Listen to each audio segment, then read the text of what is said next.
Bonjour les amis, bonjour et bonne année. J'ai appris au cours de ma petite expérience que quand on vit, il y a de l'espoir. D'ailleurs, c'est ce qu'on dit un peu tous les jours. Et ce n'est pas un vain mot. Je vous souhaite que cette année, l'audace de l'espoir soit votre partage. Et que vous oubliez le passé.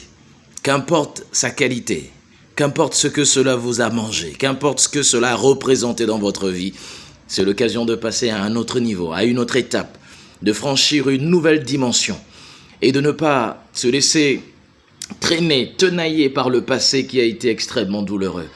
Parce que beaucoup d'entre nous, nous avons vécu des périodes de persécution, d'épreuves, de difficultés immenses.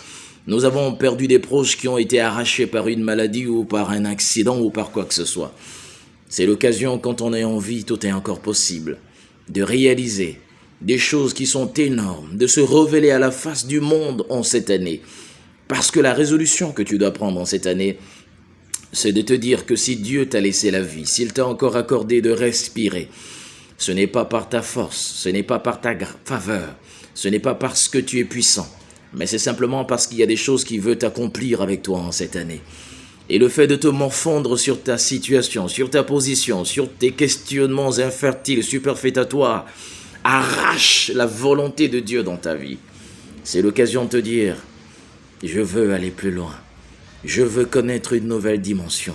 Je veux marquer la différence. Je veux poser les pas qui changent. Je veux impacter les gens. Je veux que le monde me reconnaisse, que le monde m'entende, que le monde m'écoute. Au-delà de ce que j'ai traversé, au-delà de ce que je n'ai pas, au-delà de ce que j'ai, je veux une nouvelle dimension. Et ça se fait en croyant que c'est possible. Bonne année encore à tous et à toutes. Vous savez, nous sommes en 2022. Et 2022, tout est possible. Ne doit pas simplement être un slogan. Mais ça doit être une action de tous les jours, une pensée qui nous anime. Bonne, heureuse, glorieuse, belle, fructueuse, prospère année 2022.